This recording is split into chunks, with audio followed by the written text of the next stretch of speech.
پوچھا گیا آدمیوں میں اچھا کون ہے اور اللہ کے پاس اچھا کون؟ جواب ملا کہ جن کے اخلاق اچھے ہوں۔ سوال ہوا کہ اچھے اخلاق سے کیا مطلب ہے؟ جواب ملا کہ ایک مرتبہ ایک صاحب اللہ کے رسول صلی اللہ علیہ وآلہ وسلم کی خدمت میں حاضر ہوئے۔ عرض کیا کہ میرے لیے کوئی نصیحت۔ ارشاد ہوا کہ غصہ نہ کر۔ انہوں نے بار بار پوچھا کہ کوئی اور نصیحت۔ ارشاد ہوا غصہ نہ کر۔ بخاری اور مسلم میں ہے کہ جو اپنے غصے پر قابو رکھے وہ بڑی قوت والا بڑا پہلوان ہے۔ غصہ سوچنے سمجھنے کی صلاحیت کو ختم کر دیتا ہے۔ غصہ ایک آگ ہے، جب یہ بھڑکتا ہے تو اچھی چیزوں کو جلا دیتا ہے۔ صبر کو، شکر کو، نرمی کو، حسن اخلاق کو، سب کو غصے کی گرمی جلا دیتی ہے۔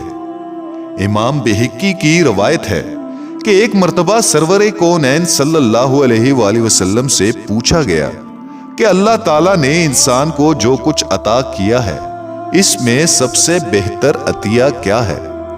آپ صلی اللہ علیہ وآلہ وسلم نے ارشاد فرمایا کہ حسن خلق یعنی اچھے اخلاق۔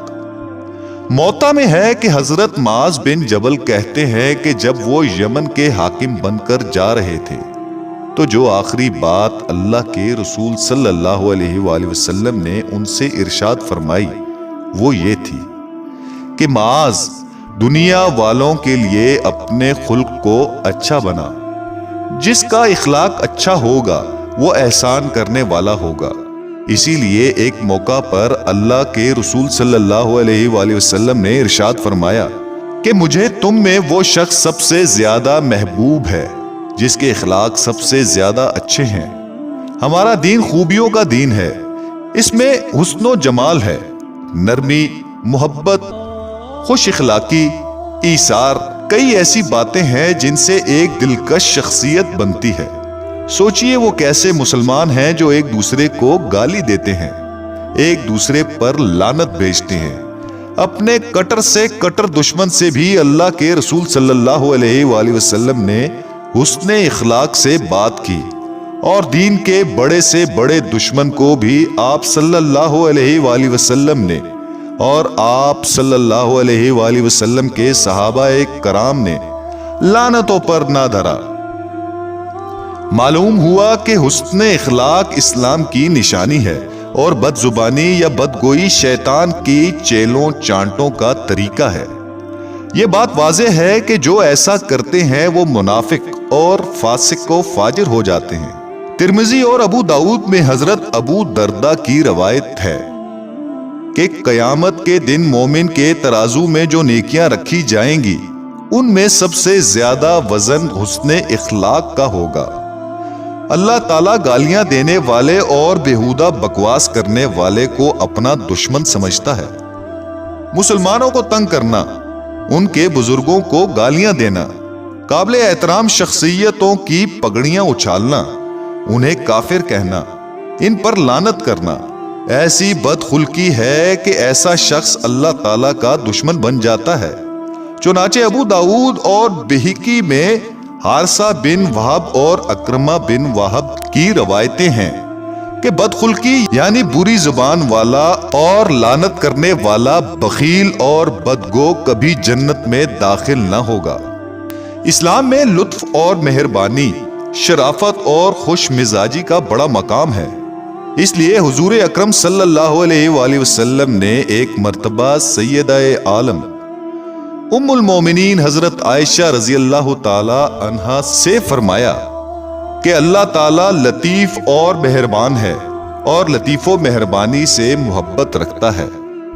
اسلام نے یہ بات سمجھانے کی طرح طرح سے کوشش کی ہے۔ مثلاً ہمیں بتایا گیا ہے کہ خود ستائی یا شیخی بھی بدخلقی ہے۔ یہ شیطان کی فطرت اور فرعون و قارون کی عادت ہے۔ جس کے دل میں غرور ہوگا اس پر جنت کے دروازے بند کر دیے جائیں گے۔ عیب جوئی، تہمت تراشی، غیبت، بات کاٹنا، آداب گفتگو کا خیال نہ رکھنا، بزرگوں دوستوں کو سلام نہ کرنا، سلام کا جواب نہ دینا، سائل کو دھتکارنا، اہل معاملہ سے نظر ٹیڑھی کر کے بات کرنا، یہ اور ایسی بہت سی حرکتوں کے نقصانات گنا کر اسلام حکم لگاتا ہے کہ جو صاحب اخلاق نہیں وہ مسلمان نہیں۔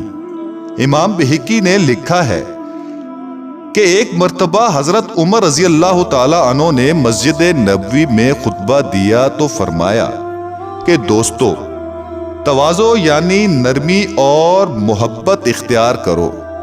اللہ کے رسول صلی اللہ علیہ وآلہ وسلم نے فرمایا کہ جو اللہ کے لیے تواضع اختیار کرے گا اللہ تعالیٰ اس کا مرتبہ اونچا کرے گا، جو اپنے آپ کو حقیر سمجھے گا اللہ اسے دنیا والوں کی نگاہوں میں بہت بلند کر دے گا، جو غرور تکبر کرے گا وہ لوگوں کی نظروں سے گر جائے گا حتیٰ کہ کتے اور سور سے بدتر ہو جائے گا۔ لہذا ہمیں چاہیے کہ ہم سب اپنے اخلاق کو ایسا بنا دیں کہ اللہ اور رسول اللہ صلی اللہ علیہ وآلہ وسلم ہم سے راضی ہو جائیں۔